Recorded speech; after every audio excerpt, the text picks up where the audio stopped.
Hello everyone, welcome to you in my PC. आज का session आपके लिए बहुत ही महत्वपूर्ण होने वाला है, क्योंकि यदि आप ये जानना चाहते हैं कि आज के तेज़ी से बदलती हुई तकनीकी दुनिया में आप किस जनरेशन के हैं, तो डेफिनेटली ये वीडियो आपके लिए बहुत ही महत्वपूर्ण होने वाला है। यदि आपसे ये सवाल पूछा जाए कि आप किस जनरेशन से बिलोंग करते हैं और इस सवाल का आप जवाब जानना चाहते हैं, तो मेरे वीडियो तक अंत तक बने रहिए, क्योंकि इस वीडियो के अंत तक आपको इस सवाल का जवाब मिल जाएगा। तो चलिए वीडियो को शुरू करते हैं। अभी अभी एक शब्द जनरेशन बीटा बहुत ही चर्चा में रहा है, ठीक है। तो जहाँ पर पूरी दुनिया 2025 का स्वागत करने के लिए 31 दिसंबर को पलके बिछाए बैठी थी, वहीं पर भारत ने एक और इतिहास रच दिया। तो क्या हुआ है, क्योंकि 31 दिसंबर जैसे ही 2025 इंटर हुआ, तो 12:03 में विश्व का पहला बच्चा पैदा हुआ। पहला बच्चा बेबी बॉय का बर्थ हुआ। और ये जो बेबी बॉय का बर्थ हुआ है, इसको बोला जा रहा है, ये है जनरेशन बीटा बेबी बॉय, ठीक है। तो आज का हमारा वीडियो इसी के लिए है कि ये जनरेशन बीटा बेबी बॉय क्या है, ठीक है। देखिए, आराम से समझेंगे। प्रभात खबर में एक बहुत बड़ा आर्टिकल छपा है, ठीक है। उसके अनुसार वर्ष 2025 से लेकर के 2039 के बीच में, ठीक है, यानी कि 2025 से लेकर 2039 के बीच में जितने भी बच्चों का जन्म होगा, वो सारे जेनरेशन बीटा के कहलाएंगे। ये क्लियर हो गया। इनका नोमेनक्लेचर किया गया है कि ये जनरेशन बीटा के बच्चे कहलाएंगे। अब इसका मतलब और भी जनरेशन होगा इससे पहले का? हाँ बिल्कुल। तो इस वीडियो में सारे जनरेशन को हम लोग 1 बाय 1 देखेंगे, ठीक है। तो 2025 से 2039 के बीच में जन्म लेने बच्चों को बीटा जनरेशन नाम दिया गया है, ठीक है। भारत में सबसे पहला बच्चा जो बीटा जनरेशन का जन्म हुआ है, उसका नाम है फ्रैंकी। ये मिजोरम के एक हॉस्पिटल में 12:03 में, यानी कि सबसे पहले वो ये वर्ल्ड का फर्स्ट बेबी बॉय है, बीटा बॉय है, वर्ल्ड का फर्स्ट बीटा बॉय। ये समझ में आ गया, ठीक है।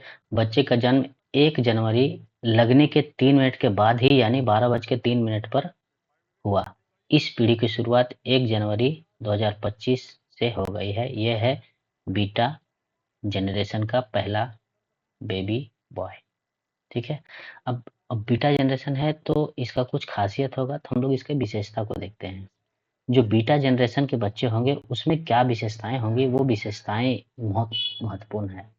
ऐसा माना जा रहा है कि इस पीढ़ी की जनसंख्या वैश्विक जनसंख्या का 16% होगा, ठीक है। और ये जो बीटा जनरेशन है, वो वाई जनरेशन, जिसे मिलेनियम जनरेशन भी कहा जाता है, और जेड के पुरानी पीढ़ी के बच्चे होंगे, ठीक है। जनरेशन बीटा के लोगों को 2022 ये 22वीं शताब्दी देखने का सौभाग्य मिलेगा, ठीक है। ये लॉजिक को समझ लेते हैं। अब देखिए, बीटा जनरेशन क्या बोलता है, 2025 से 2039। सपोज करते हैं कि जिन बच्चों का अगर जन्म 35 में हो रहा है बर्थ, यानी कि 2035 में अगर मान लीजिए किसी का जन्म हुआ, और एवरेज मान लेते हैं 70 ईयर उसका एज है, अगर वो 70 साल तक जीता है, तो वो कहाँ पहुंच जाएगा, आप इसमें 70 ऐड कर दीजिए, ये 2105 यानी कि ये 22वीं सदी पहुंच जाएगा। इसीलिए यहाँ कहा जा रहा है कि जो बीटा जनरेशन के बच्चे होंगे उनको 22वीं शताब्दी तक देखने को सौभाग्य मिलेगा। दूसरा है कि यह पीढ़ी सबसे स्मार्ट और एडवांस पीढ़ी होने वाली है, क्योंकि अभी टेक्नोलॉजी इतना फास्ट है, तो आप आने वाले 10 साल में या 20 साल में इमेजिन कीजिए कि टेक्नोलॉजी कहाँ जाएगा। ठीक है, इसीलिए बोला जाता है कि बहुत ही एडवांस पीढ़ी होने वाली है। बीटा जनरेशन हाइपर कनेक्टिविटी और व्यक्तिगत अभिव्यक्ति के बीच संतुलन बनाने में सफल रहेगी। ठीक है, बीटा जनरेशन कठिनाइयों से निपटने के लिए कौशल विकसित कर लेगी। ये सारी इसकी विशेषताएं हैं बीटा जनरेशन की। बीटा जनरेशन, ठीक है। चलिए, अब हम लोग देखते हैं कि ये बीटा जनरेशन जो है, बीटा जनरेशन नाम कैसे पड़ा। ठीक है, बीटा जनरेशन नाम कैसे पड़ा, तो ये अल्फा, बीटा और गामा, ये आप लोगों ने पढ़ा होगा। ये सब क्या है, ग्रीक वर्णमाला है। ठीक है, मैथ में, फिजिक्स में, केमिस्ट्री में ये सब अल्फा बीटा गामा मिल जाता है। ठीक है, तो ये अल्फा बीटा गामा इस तरह का ये नोमेनक्लेचर किया गया है। ये नोमेनक्लेचर करा है एक जो है जनसंख्या विशेषज्ञ और समाज विश्लेषक हैं, मार्क मैक्क्रेडेनल्स। मार्क मैक्क्रेडेनल्स जो है, उनका एक रिसर्च चलता है, एमसी मैक्क्रेडेनल्स। उनका कहना है कि यह पीढ़ियों के नामकरण का तरीका है और इससे पता चलता है कि एक नए युग की शुरुआत होने जा रही है। मैक्क्रेडेनल्स यह भी कहते हैं कि पीढ़ीगत परिवर्तन काल क्रमानुसार यानी क्रोनोलॉजिकल से कहीं अधिक होते हैं। वे अपने समय के घटनाओं, प्रौद्योगिकी, सांस्कृतिक बदलाव द्वारा परिभाषित होते हैं। जनरेशन बीटा हमारी विकसित होती हुई दुनिया के महत्वपूर्ण अध्याय का प्रतिनिधित्व करता है। ये अगर ये सारा बता दें तो मैं एक बात यहाँ क्लियर कर देना चाहता हूँ। ये सोर्स है, ये सारा है, ये एमसी मार्क मैक्क्रेडेनल्स मैक्क्रेडेनल्स जो एक जनसंख्या विशेषज्ञ हैं, जनसंख्या विशेषज्ञ हैं। इनकी रिसर्च का नतीजा है, इनका रिसर्च का ये नतीजा है, जिन्होंने ये किया हुआ है, बताया हुआ है। ठीक है, अब चलते हैं कि सारे जनरेशन को वन बाय वन समझने की कोशिश करते हैं। अभी तक कितनी पीढ़ी का जन्म हो चुका है, तो इसी में आपको अपने सवालों का जवाब मिल जाएगा। आप देखते रहिए कि आप किस जनरेशन में आते हैं। जिनका जन्म 1901 से 1927 के बीच में हुआ है, वो कहलाएंगे द ग्रेटेस्ट जनरेशन। ठीक है, GI जनरेशन। ये क्लियर हो गया। ठीक है, तो इनकी कुछ विशेषताएं हैं, उस विशेषताओं को भी हम समझेंगे। तो 1901 से 1927 के बीच में जिनका जन्म हुआ होगा, इस अवधि में जन्म लेने वाले पीढ़ी को द ग्रेटेस्ट जनरेशन के नाम से जाना जाता है। इस पीढ़ी के अधिकांश लोग महामंदी के दौर से बड़े हुए हैं। उस टाइम महामंदी भी था, उस टाइम पे ये बड़े हुए हैं। और बतौर सैनिक, ये सॉरी यहाँ पे प्रिंटिंग मिस्टेक है, ये है फर्स्ट वर्ल्ड वार में एज ए सैनिक ये भाग लिए थे। क्योंकि फर्स्ट वर्ल्ड वार कब हुआ था, फर्स्ट वर्ल्ड वार हुआ था आपको 1914 से 1918 के बीच। ठीक है, यही पीरियड में लाई करता है, इसलिए इस जनरेशन के लोग फर्स्ट वर्ल्ड वार में एज ए सैनिक वो अपना बलिदान देते। हर परिस्थिति में सामंजस्य स्थापित करने और बलिदान के लिए यह पीढ़ी ग्रेटेस्ट यानी महानतम पीढ़ी कहलाई है। ये क्लियर हो गया। तो द ग्रेटेस्ट जनरेशन समझ आ गया। नेक्स्ट है एक साइलेंट जनरेशन। ये साइलेंट जनरेशन कौन है, जिनका जन्म 1928 से 1945 के बीच में हुआ हो, इस जनरेशन को बोला जाता है साइलेंट जनरेशन।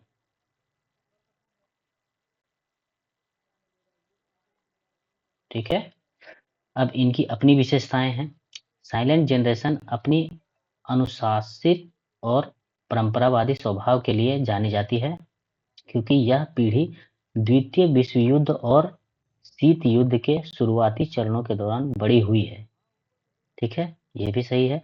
यह कड़ी मेहनत, निष्ठा और स्थिरता को महत्व देती है। ये भी सही है, क्योंकि मेरा सेकेंड वर्ल्ड वार जो हुआ वो कब हुआ? सेकेंड वर्ल्ड वार 1939 से 1945 के बीच में।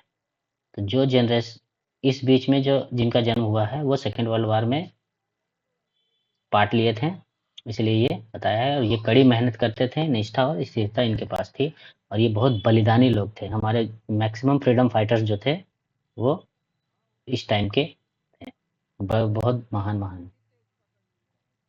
चलिए, नेक्स्ट जनरेशन है बेबी बूमर्स जनरेशन। ठीक है, इसको नाम दिया गया है बेबी बूमर्स जनरेशन। इनका जो जन्म हुआ है ये 1946 से 1964 के बीच में जिन व्यक्तियों का जन्म हुआ है, इस जनरेशन को कहा जाता है बेबी बूमर्स जनरेशन। ठीक है, अब इनकी अपनी विशेषताएं हैं, इन विशेषताओं को देखते हैं। यह पीढ़ी द्वितीय विश्व युद्ध के बाद के समय में पैदा हुई थी। सही है। अधिकतर इस पीढ़ी के लोग परिवार और पारंपरिक जीवन शैली को महत्व देते हैं। शिक्षा और स्वास्थ्य में सुधार के कारण जीवन स्तर में वृद्धि देखी गई है। ये पीढ़ी की विशेषताएं ये रही। नेक्स्ट कौन सी पीढ़ी है? Generation x. ठीक है, एक्स जनरेशन। इनका जो जन्म हुआ है 1965 से 1980 के बीच में। जिन लोगों का जन्म 1965 से 1980 के बीच में हुआ है, उस जनरेशन को जनरेशन एक्स कहा जा रहा है। ठीक है, इनकी अपनी विशेषताएं हैं, इनको भी देखिए।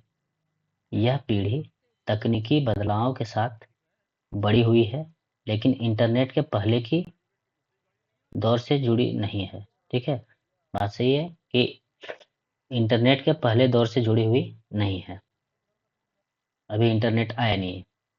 स्वतंत्रता, आत्मनिर्भरता और व्यक्तिगत स्थान को महत्व देती है। कामकाजी जीवन में संतुलन और नई कार्यशैली की प्रवृत्तियों को अपनाया है। ये जनरेशन की ये विशेषताएं हैं। नेक्स्ट है मिलेनियल्स या फिर वाई जनरेशन। इसको कहा जाता है, वाई जनरेशन को बोला जाता है मिलेनियन जनरेशन। सबसे इंपॉर्टेंट जनरेशन यही मानी जा रही है। जिनका जो जन्म हुआ है वो 1980 से लेकर के 1994 के बीच में हुआ है। इनको बोला जा रहा है वाई जनरेशन, और इसी को मिलेनियल्स जनरेशन कहा जा रहा है। ठीक है, इनकी विशेषताएं हैं। नई शस्त्रवादी में व्यस्तता तक पहुंचने वाली यह पहली पीढ़ी है। इस जनरेशन के लोगों ने सबसे अधिक बदलाव को देखा है। ये सही है, क्योंकि ये जनरेशन में एरा ट्रांजिशन हुआ है। ठीक है, टेक्नोलॉजी सीधे ट्रांजिट हुआ है और तकनीकी के साथ खुद को अपडेट करा है इस जनरेशन ने। इंटरनेट के साथ बड़ी होने वाली यह पहली जनरेशन है। सबसे इंपॉर्टेंट यह है, मिलेनियम जनरेशन जो है इंटरनेट के साथ बड़ी होने वाली यह जनरेशन है। यह तकनीकी प्रेमी व सामाजिक रूप से जागरूक और भौतिक संपत्ति से जुड़ी अनुभवों को महत्व देने वाली पीढ़ी है। ठीक है, कुछ और विशेषताएं हैं। यह पीढ़ी इंटरनेट, सोशल मीडिया और स्मार्टफोन के साथ बड़ी हुई है। ये सही है, आज इसका इफेक्ट भी दिख रहा है। तकनीकी विकास के कारण इनकी दुनिया अधिक डिजिटल हो गई है, वो भी करेक्ट है। मिलेनियल्स को उद्यमिता, काम और व्यक्तिगत जीवन के बीच संतुलन और सामाजिक मुद्दों पर ध्यान देने के लिए जाना जाता है। ये था मिलेनियल जनरेशन की विशेषताएं। नेक्स्ट है जनरेशन जेड। जनरेशन जेड किसको बोला जा रहा है? जिनका जन्म 1995 से लेकर के 2009 के बीच में हुआ है, उनको बोला जा रहा है जनरेशन जेड। ठीक है, इनकी अपनी विशेषताएं हैं। देखिए, यह पीढ़ी स्मार्टफोन, सोशल मीडिया और स्ट्रीम प्लेटफॉर्म के प्रभुत्व वाले दौर में बड़ी हुई है। सही है, तब तक स्मार्टफोन आ चुका है, लाइव स्ट्रीमिंग हो रहा है, उस टाइम पे ये लोगों ने जन्म लिया है। आईफोन के दौर में बड़े होने के कारण इसे आई जनरेशन भी कहा जाता है। ये भी करेक्ट है, क्योंकि ये जनरेशन जेड जनरेशन को भी आई जनरेशन कहा जा रहा है। ठीक है, क्योंकि इसी बीच में आईफोन आया है, इसीलिए इसको आई जनरेशन कहा जाता है, क्योंकि ये जनरेशन जो है वो आईफोन के साथ बड़ी हुई है। कितने लोगों के पास तो आईफोन होगा।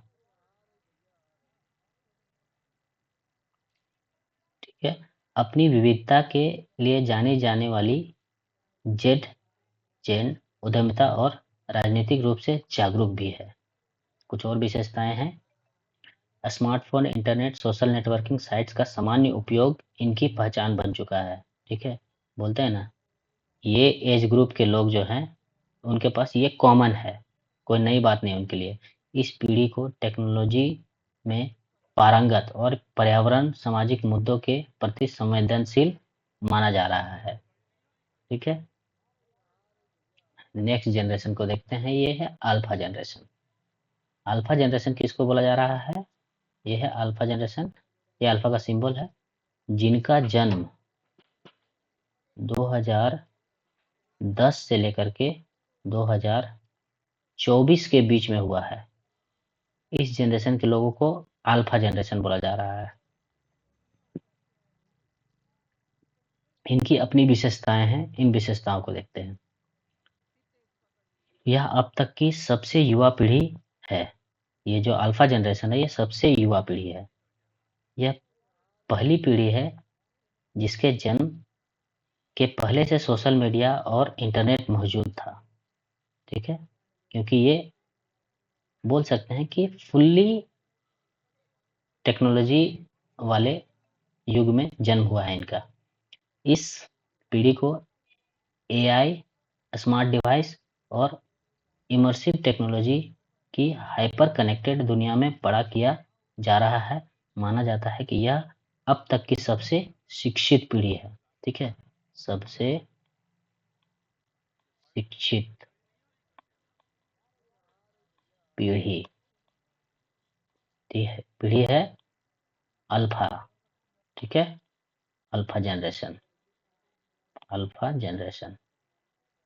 इनकी कुछ और विशेषताएं हैं। यह पीढ़ी पूरी तरह से डिजिटल युग में जन्मी है। ठीक है, अधिकतर बच्चे AI, artificial intelligence, virtual reality, VR और स्मार्ट डिवाइसेस के साथ बड़ी हो रही है। ठीक है, ये भी सही है। इस पीढ़ी के लिए नई शिक्षा और कार्य पद्धति अपेक्षित है और ये अधिक पर्यावरणीय दृष्टिकोण को जागरूक हो सकते हैं।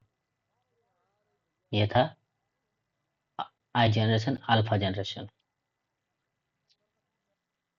ठीक है, अब है लास्ट कि अगर ये तरह का जनरेशन है तो यहाँ पर क्या था, ये 2010 से 2010 से 2024, तो 2025 से 2039 के बीच में ये जनरेशन जो है ये बीटा जनरेशन है। ठीक है, बीटा जनरेशन। तो बीटा जनरेशन की कुछ परेशानियां भी होंगी, कुछ चुनौतियां भी होंगी उनके पास।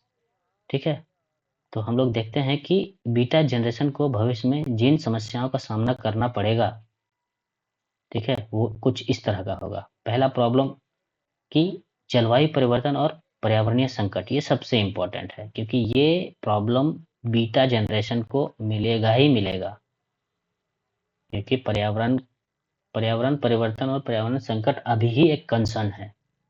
नेक्स्ट है स्वास्थ्य संबंधित समस्याएं, जैसे कि नई बीमारियां और महामारी, लाइक जैसे कि कोरोना, कोविड-19 जो आया, इस तरह के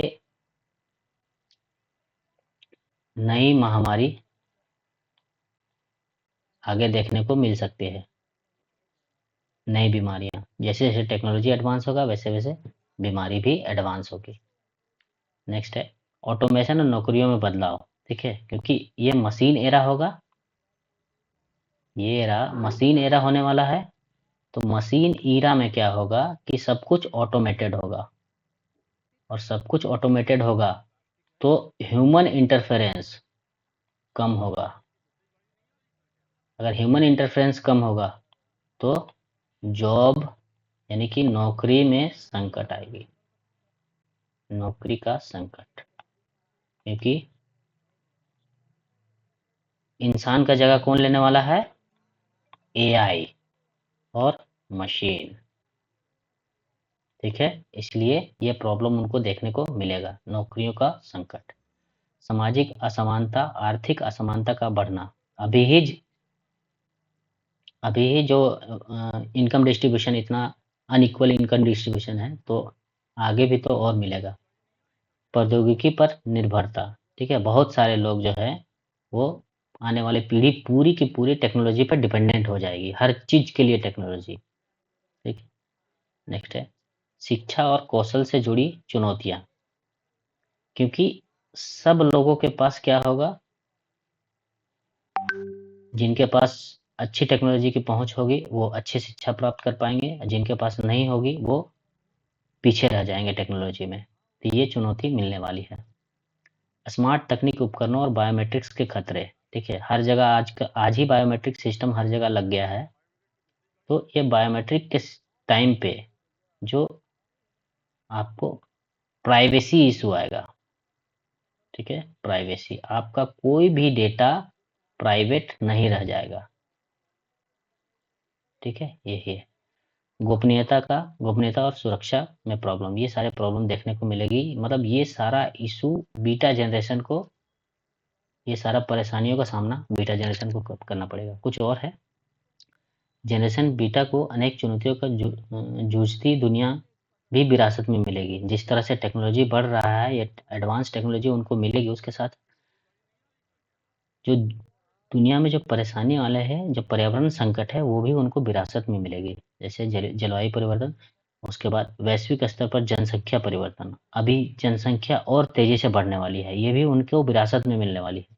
और जनसंख्या बढ़ेगी तो एक्सप्लॉइटेशन किसका होगा? अतिदोहन होगा संसाधनों का। ठीक है, शहरीकरण की समस्या उसके सामने होगी, शहरीकरण की समस्या उसको सामने होगी, जिसका सामना उन्हें तलाशना होगा। ये सारे प्रॉब्लम का सॉल्यूशन उनको खोजना पड़ेगा। ठीक है, तो आई होप आपको अभी ये समझ में आ गया होगा कि आप किस जनरेशन से हैं, किस जनरेशन से हैं। ठीक है, तो ये था हमारा पूरा वीडियो। आपको वीडियो कैसा लगा कमेंट बॉक्स में ज़रूर बताएं, और इसी तरह के और भी आगे के अपडेट्स के लिए हमारे चैनल को सब्सक्राइब कर लें। तब तक के लिए स्वस्थ रहें, सुरक्षित रहें और पढ़ते रहें। Thank you.